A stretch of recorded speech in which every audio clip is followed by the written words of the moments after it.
Today I'm here to talk about technology and how it has been integrated within our lifestyle. Many of us today own a laptop and a computer, and we are constantly on our computers doing various things. My main claim today is how computer technology has a negative impact on our lives. My first supporting claim is how technology has a negative impact on our overall health. Today, technology has been one of many factors that have contributed to the current growth in childhood obesity today. Kids today spend many hours each day on a computer, whether it be playing online games, searching the web, or just social networks like Facebook and MySpace. As a result, computers have incorporated sedentary behavior for many young kids today, resulting with the lack of physical activity and exercise. For example, when a child uses the computer, they're glued to their seat half of the day without much physical movement.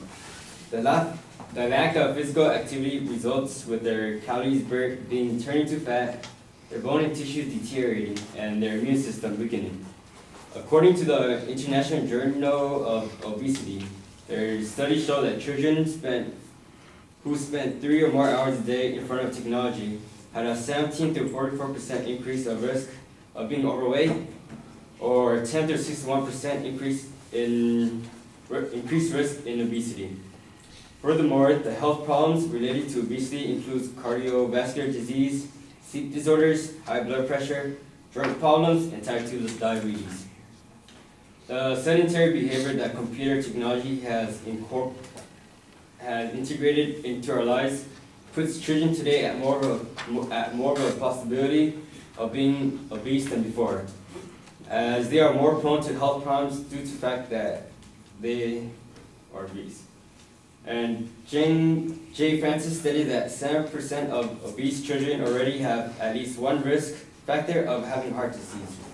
Furthermore, according to Eisenberg, obesity during childhood and adolescence has been associated with higher rates of sickness and a death in adulthood, as the obesity problem can carry into adulthood if left untreated.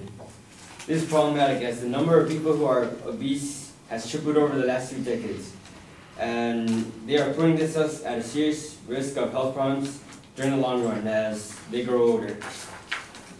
As technology keeps advancing, there will be more reasons why to be on a computer, and as a result, more sedentary behavior. A lack of sleep also impacts our overall health. A recent study indicates that people who do not get quality sleep when their bedrooms possess certain technological equipment, like a television or laptop, but they do not view their environment as a relaxing area, but rather instead an entertaining and working area, and as a result, have trouble falling asleep. If you guys are like me, I tend to have my laptop relatively near me when I go to at night. I will be staying up all night, either playing games, watching a movie, or just chilling on Facebook. Just something overall, rather than just sleep.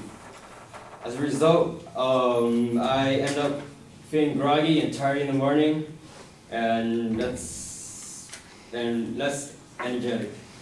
A lack of sleep damages our body and overall health. Sleep deprivation impairs our immune system, as we are more susceptible to colds, flu, and other ailments. This is because our white blood cell count goes down when we are sleep deprived. Furthermore, sleep loss also increases your risk of heart attacks, anginas, and strokes. Research shows that people who tend to sleep less have higher blood pressures and more chances of their arteries clogging. Also, a person's body and mind need sleep to refuel and rejuvenate for the next day. And if they get less sleep than they need, their energy level is low, and as a result, engage in less physical activity, which is bad for your overall health.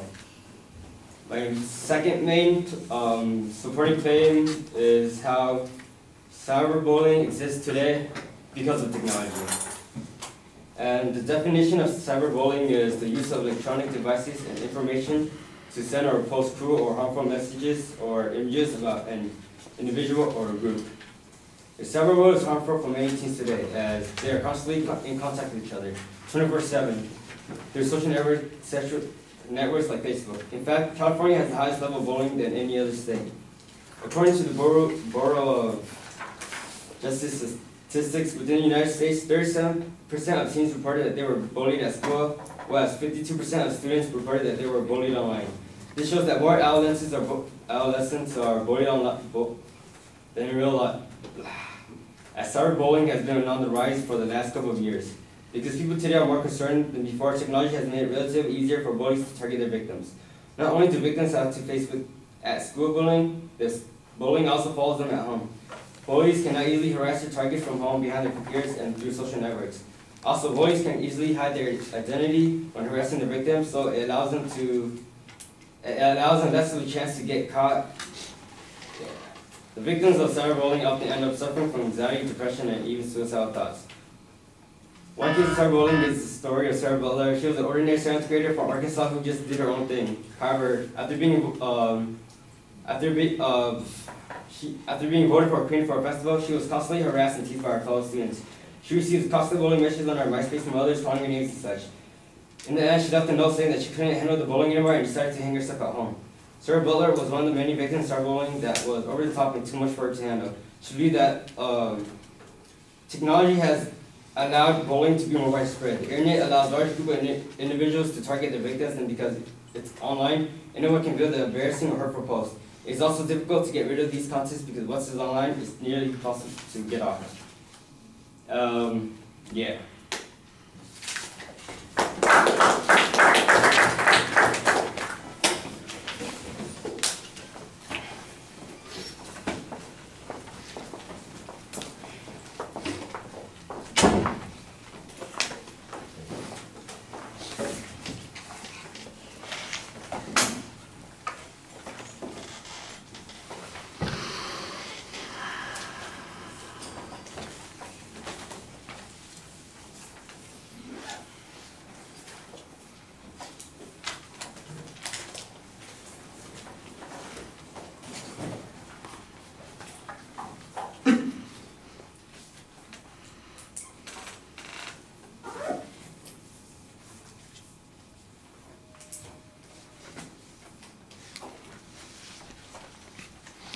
All right, Jackson, when you start off, you start off with a question, and you don't want to phrase your proposition as a question. You say, I'm going to tell you how something. No, tell us something. Leave out that how. You do that in the preview also on a couple of the supporting points. You know, that makes it sound like it's an informative speech as opposed to a declarative sentence. And I know that there's still a declarative sentence there, but the audience shouldn't have to work that hard figuring it out. There's not really much of a preview. We know what the points are as you go through. You label those pretty clearly, but there's not really a setup. The first point, actually, I thought that were two separate points.